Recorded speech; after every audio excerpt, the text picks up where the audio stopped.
চলছে স্বেচ্ছা রক্তদান শিবির। এখানে নাম নথিভুক্ত হচ্ছে, দেখছেন আপনারা নাম নথিভুক্ত করছেন।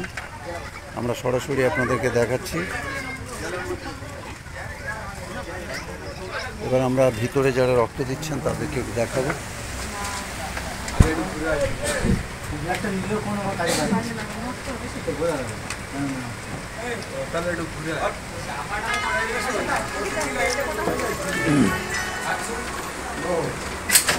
শুরু হচ্ছে রক্তদান শিবির, এখনই শুরু হচ্ছে।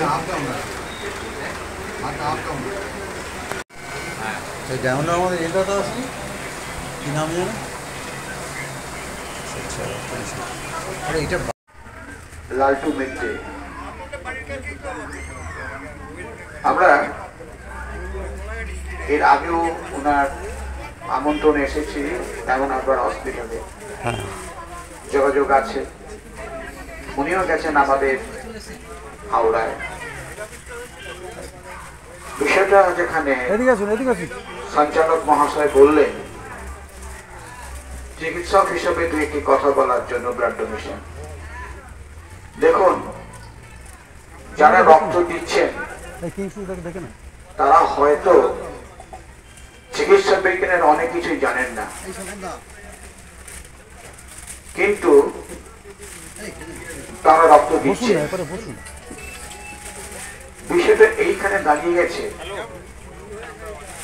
আপনার মানবিক বোধ, আপনার আবেগ একজন মানুষের প্রতি, একজন অসুস্থ মানুষের প্রতি কিভাবে কাজ করে, সেই বোধটা আগে।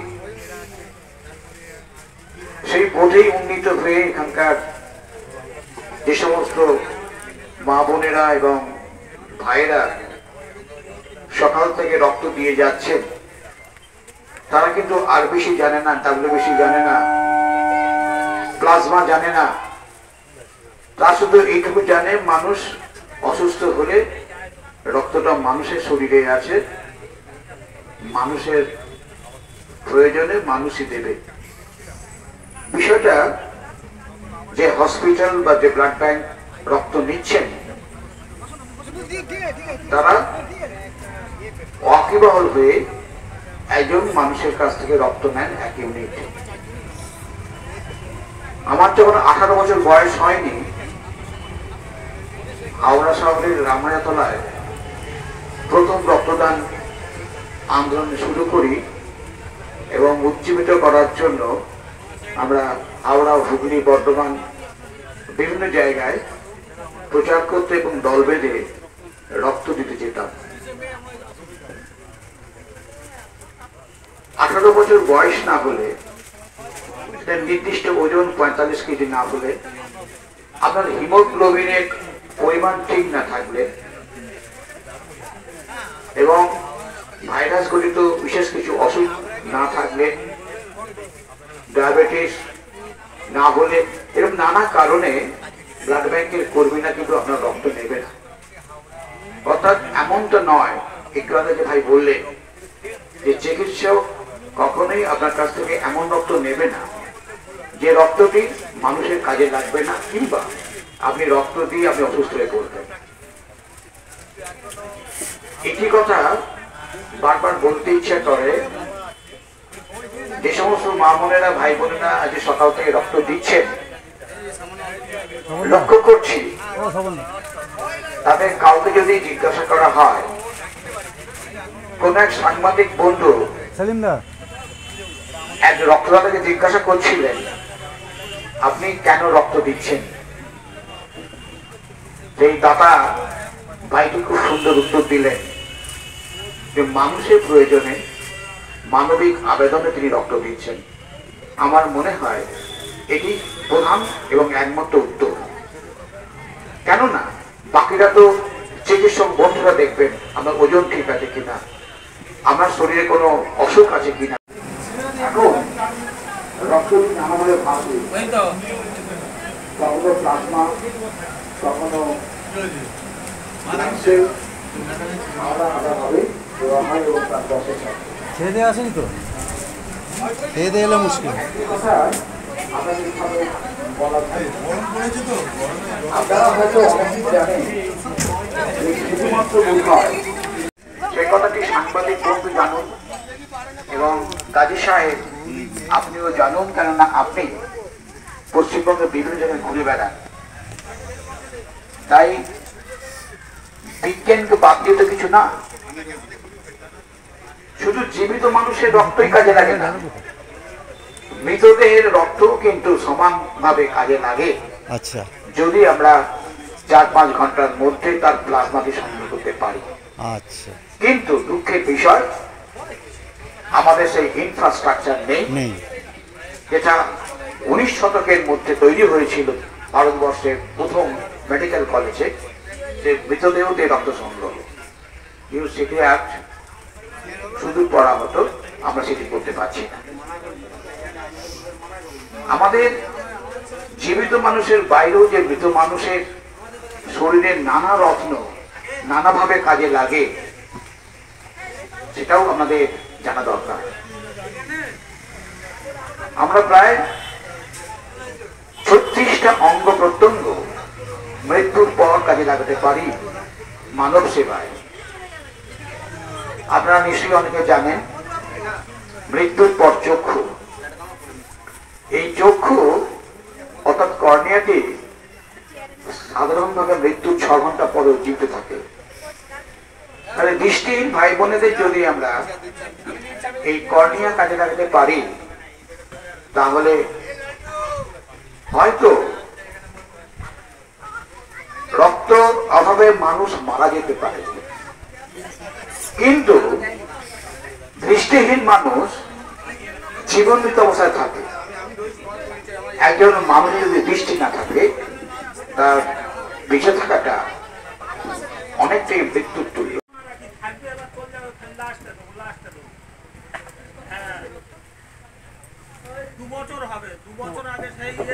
সাদা মোমবাতি আর আমার কাছে একটি সাদা রুমাল, একদম এদিক ওদিক। তো তারপরে কি হবে, আমি রুমালটা মোমবাতির উপরে দেব।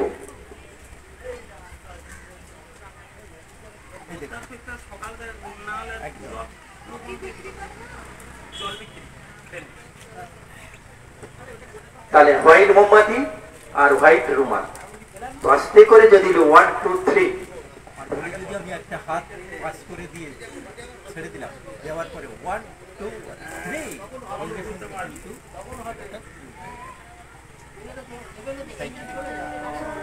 আইএ বিএ বিকম পড়ছেন তাদের জন্য এই ম্যাজিকটা।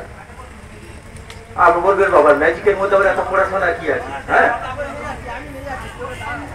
আমরা যদি বাড়িতে ভালো করে পড়াশোনা করি, আমরা ভালোভাবে পাঠ করব। কিন্তু আমার ম্যাজিক হচ্ছে অন্য কথা। সারাদিন যদি আমি মোবাইল দেখবো আর রাত পরীক্ষার সময় 2 মাস আগে বা 15 দিন আগে রাত জেগে আমরা পরীক্ষায় পড়া পড়ব, আমার মনে হয় এটা গ্রাম্য ছেলেরা সবাই করে। তো কিছু মনে করবেন, একটা শিক্ষার ব্যাপার, শিক্ষা নেওয়ার ব্যাপার। তো এখানে একটা স্লেট আপনি এরকম দিতে পারেন, এরকম দিন যা খুশি। তো আপনি যখন পড়াশোনা করছেন, যখন পরীক্ষা দিলেন, তারপরে রেজাল্ট আউট যখন হলো, তখন কি হলো দেখুন। এই দেখুন, তখন রেজাল্টের পরে এখানে দেখুন 1 2 আর 3, অর্থাৎ 0 পেল। এসেছি তো সেই জন্য সবাইকে যে ক্ষমা চেয়ে নিচ্ছি, আমার অন্যান্য কাজের আটকে পড়েছিলাম বলে। মালদা থেকে এসছেন আমাদের এক শিক্ষক মহাশয়, যিনি আমাদের সম্বর্ধিত করলেন, আমার পাশে বসে আছেন। উনি দল মত জাতি ধর্ম নির্বিশেষে মানুষের কাজ করে যান। এরকম না প্রাকৃতিক বিপর্যয়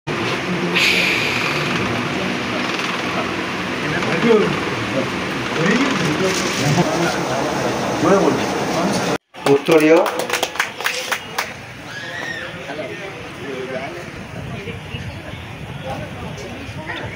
এবার আমরা আমাদের অভিনন্দন জানাচ্ছেন এবং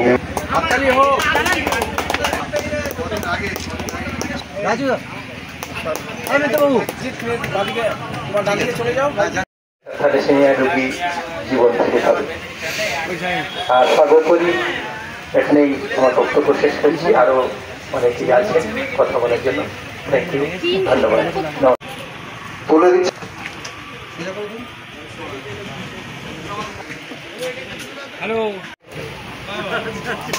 স্বপন বাবু, এটা জানিয়ে রাখি, সবাই হয়তো জানেন, কেউ একমাত্র কন্যা এবং আত্মীয়তে তাকে যিনি, ধন্যবাদ। আমরা সুমন্ত আমাদের আমরা কতবার দিলে এই নিয়ে? এই প্রথম মানুষের জন্য দিচ্ছ, যাতে অন্য মানুষ বাঁচে, থ্যালাসেমিয়া মানুষ যারা আছে তারা বাঁচে, তাই তো? ঠিক আছে, প্রতিবারে দিয়ে যাবে, বছরে দুবার দিতে পারো, আরো বেশিও দিতে পারো, কিন্তু বছরে দুবার। ধন্যবাদ। তোমার নাম? নাজমুল ইসলাম মোল্লা। ঠিক আছে, আমি প্রথমবার। বাহ বাহ বাহ, ঠিক আছে, ধন্যবাদ। আমরা রতনবাবুর হাতে মাইক্রোফোন তুলে দিচ্ছি। জীবনদান, এটা তো আমরা সকলেই জানি। আর আচ্ছা, ডাক্তারবাবুকে একটু আসতে হবে। হিউম্যান রাইটস সবাই ধন্যবাদ। মন্ডল এবং আরো অনেক সাংবাদিক উপস্থিত হচ্ছেন, উপস্থিত হবেন। সবার খবর পত্রিকার সম্পাদক সেলিম বাবুকে ডেকে নেব। সেলিম রাজা কোনোভাবেই এই মানুষের রক্ত এখনো তৈরি করা সম্ভব হয়নি, তাই এই স্বেচ্ছায় রক্তদান শিবির সর্বত্র অনুষ্ঠিত হয়।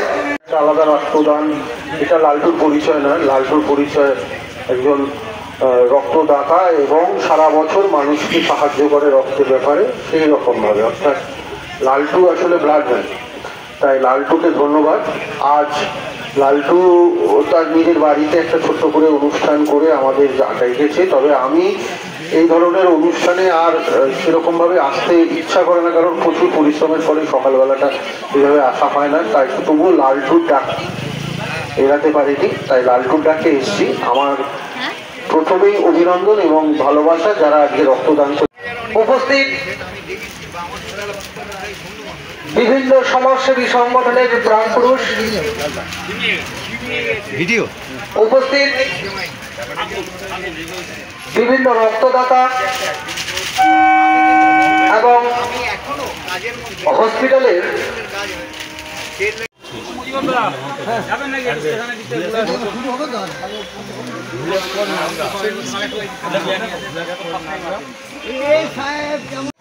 আজকের এই মঞ্চটা এমন এক মঞ্চে পরিণত হয়েছে ভাবা যায় না। কেননা এই মঞ্চ আলোকিত করেছেন হসপিটাল ম্যান। আপনারা জানেন, বহুল প্রচারিত, মানে বহু লক্ষ লক্ষ মানুষ জানেন যে হসপিটালে দুস্থ রোগীরা যেমন ভর্তি থাকেন, তাদের বাড়ির লোকজন হসপিটালে থাকতে হয়, মাথা গুঁজে থাকতে হয়, এখানে ওখানে সেখানে থাকতে হয়, তাদের খাবার তুলে দেন আমাদের শ্রদ্ধেয় দাদা হসপিটাল ম্যান। ইনি একদম একক প্রচেষ্টায়, কোনো এনজিও, কোনো বৈদেশিক অর্থ আসে না, উনি দীর্ঘদিন এই কাজটা করে যাচ্ছেন। ওনার ব্যক্তিগত একটা পেশা আছে, সেই পেশায় অর্থ উপার্জন করে এইভাবে উনি কাজ করে যান।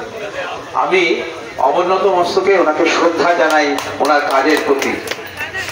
আচ্ছা, এই অনুষ্ঠান বাড়িতে যেখানে জুলফিকার আলী স্মৃতির উদ্দেশ্যে একটা ব্লাড ডোনেশন ক্যাম্প অর্গানাইজ করেছে, আমরা বিভিন্ন জায়গা থেকে বিভিন্ন সমাজসেবামূলক যারা কাজ করে থাকি সেখান থেকে সবাই ছুটে এসেছি একটা আত্মিক টান। এবং এখানে আমাদের আশাটা কতটা যৌক্তিকতা আছে জানি না, কিন্তু উপস্থাপন মানে উপস্থিত হওয়াটা জরুরি, সেই জন্যই আসা বেসিক্যালি। তো আমি চাইবো যে রক্তদান জীবনদান। রক্ত কোনো কলকারখানায় তৈরি হয় না, রক্ত মানুষের দেহেই তৈরি হয়।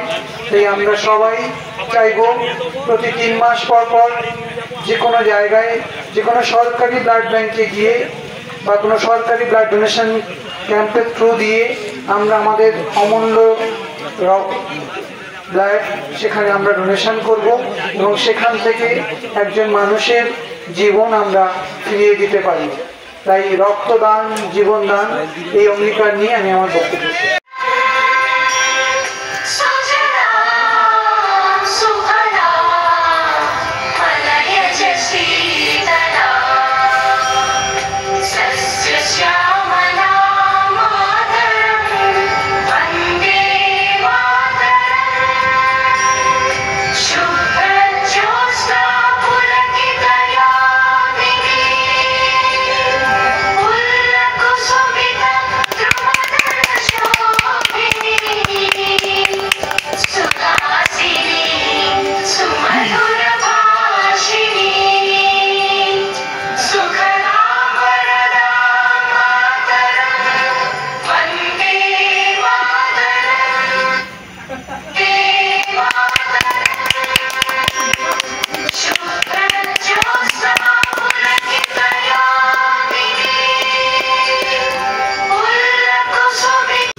চত্বর এলাকায় এখানে প্রতি বছরের ন্যায় স্বেচ্ছায় রক্তদান শিবির অনুষ্ঠিত হচ্ছে। আমাদের স্বেচ্ছায় রক্তদান ঠিক আছে সম্মান জানাচ্ছেন আরেকজন ডাক্তার মেমন্ত আমি বলে দিচ্ছি উত্তরীয় ঠিক আছে হসপিটাল ম্যানকে। এছাড়া দেউলা স্টেশন মোড় এলাকায় সঞ্জয় হালদারকে সম্মান জানানো হলো বিশিষ্ট সমাজসেবী। উনি সর্ব সম্মান জানাচ্ছেন আমাদের ডাক্তার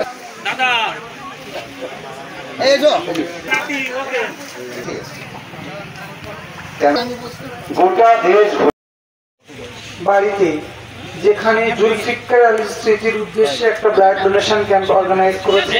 আমরা বিভিন্ন জায়গা থেকে বিভিন্ন সমাজসেবামূলক যারা কাজ করে থাকি সেখান থেকে সবাই ছুটে এসেছি একটা আত্মিক টান। এবং এখানে আমাদের আশাটা কতটা যৌক্তিকতা আছে জানি না, কিন্তু উপস্থাপন মানে উপস্থিত হওয়াটা জরুরি, সেই জন্যই আসা বেসিক্যালি। তো আমি চাইব যে রক্তদান জীবনদান, রক্ত কোনো কলকারখানায় তৈরি হয় না, রক্ত মানুষের দেহেই তৈরি হয়। তাই আমরা সবাই চাইব প্রতি 3 মাস পর পর যে কোনো জায়গায় যে কোনো সরকারি ব্লাড ব্যাংকে গিয়ে বা কোনো সরকারি ব্লাড ডোনেশন ক্যাম্পের থ্রু দিয়ে আমরা আমাদের অমূল্য ব্লাড সেখানে আমরা ডোনেশন করব এবং সেখান থেকে একজন মানুষের জীবন আমরা ফিরিয়ে দিতে পারি।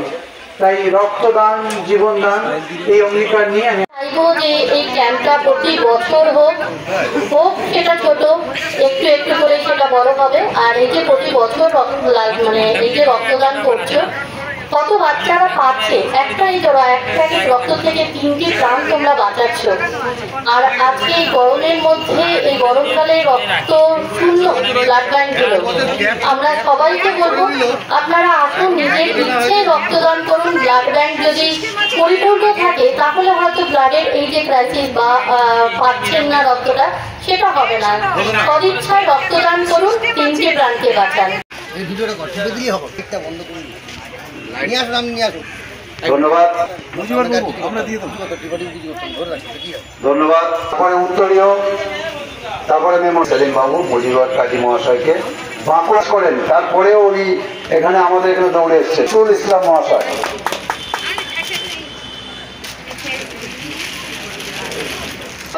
আমাদের সংগঠনের পক্ষ থেকে সবাই আপনারা এসছেন, তাকে ব্যাচ উত্তরীয় এবং দিয়ে সবাই একটু সহযোগিতা থেকে নিয়ে যাচ্ছি। সেখানে রক্তের অভাবে বহু প্রাণ অকালে ঝরে যাচ্ছে। সেই জন্য উনি সেই দিকে লক্ষ্য রেখে প্রতি বছর এইরকম একটা সমাজসেবামূলক রক্তদান শিবির মানুষকে বাঁচানোর জন্য, মানুষকে পরিষেবা দেওয়ার জন্য উনি অনুষ্ঠান করে থাকেন। সেই জন্য আমরা লালটুবিদ্যাকে বহু সালাম প্রণাম এবং নমস্কার জানাচ্ছি। আগামী দিনগুলোতে লালটুদা যাতে আরো বেশি বেশি করে এইরকম একটা অনুষ্ঠান করতে পারে সেদিকে লক্ষ্য রেখে আমরা লালটুদার পাশে থেকে এই অনুষ্ঠান যাতে সাফল্যমণ্ডিত হয় সেই দিকে লক্ষ্য রেখে আমরা এগিয়ে যাব। এই কথা বলে সবাইকে আমার ছোট্ট একটা অনুরোধ রেখে আমি আমার বক্তব্য শেষ করলাম। আমি রামপ্রসাদ নস্কর, দক্ষিণ 24 পরগনা জেলার জয়নগর থানার অন্তর্গত রাজাপুর করাবেগ অঞ্চলের কেওড়াতলা গ্রামের বাসিন্দা। বর্তমানে কর্মসূত্রে আমি সোনারপুরেই থাকি। তো আমার উদ্দেশ্য আছে বিশ্ব উষ্ণায়নের বিরুদ্ধে মানুষকে সচেতন করা, দূষণমুক্ত পৃথিবী করা, জীববৈচিত্র্য রক্ষা, সুন্দরবন বাঁচাও অভিযান, নদী বাঁচাও অভিযান, এইসব নিয়েই আমি নিজে লিফলেট তৈরি করি, নিজেই বিলি করি এবং 1995 সাল থেকে সাইকেল চালাচ্ছি। আজও পর্যন্ত চলছে এবং মৃত্যুর আগের দিন পর্যন্ত চলবে। এমনকি আমি সাইকেল নিয়েই অন্য গাড়িতে উঠবো না বলেই সাইকেল নিয়ে 2016 সালে বিয়েটাও করেছি অনকতার বিরুদ্ধে এবং পরিবেশ।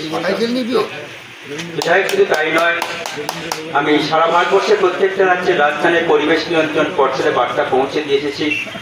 শুধু তাই নয়, সারা বাংলাদেশে 64টা জেলা প্রচার অভিযান করেছি এবং সারা বাংলাদেশে এবং সারা নেপাল জুড়ে প্রচার অভিযান করি। শুধু একটাই উদ্দেশ্য, দূষণমুক্ত পৃথিবী গড়া, জীববৈচিত্র্য রক্ষা। সেই সঙ্গে গতকাল আমি দেখলাম আছেন আমাদের জিআরপি সাহেব ওসি, আমাদের খুব প্রিয়জন ইসলাম ভাই আছেন, আমার যতন কাকা এবং খুব প্রিয়জন মানবিক অধিকার সংগঠনের সঙ্গে দুজনেই যুক্ত। আর দিলীপ দা, উনি তো শুধু সাংবাদিক নন, উনি একটা প্রাণের মানুষ। আর ওদিকে একটু দেখা, এখন জায়গা কম, ওইদিকে একটু দেখা, ওনারা আছেন আমাদের স্বদেশ ফাউন্ডেশনের কর্মকর্তারা। স্বপন মানুষ সভা রক্তদান শুরু হয়েছে। আমি সারা পশ্চিমবাংলা ঘুরি, নিশ্চয়ই ঘুরি মানবতার টানে, ভালোবাসার টানে, মানুষকে উদ্বুদ্ধ করার টানে। কিন্তু আমার খুব সৌভাগ্য, আমি প্রথম বাঁকুড়া থেকে কোনো একটা জায়গায় প্রথম এসেছিলাম এই লালটুদার ডাকে। লালটুদার ছেলের জন্মদিন উপলক্ষে রক্তদান শিবির হয়েছিল আমাদের ডায়মন্ড হারবারের নদীর তীরে। সেটাই ছিল আমার প্রথম সফর।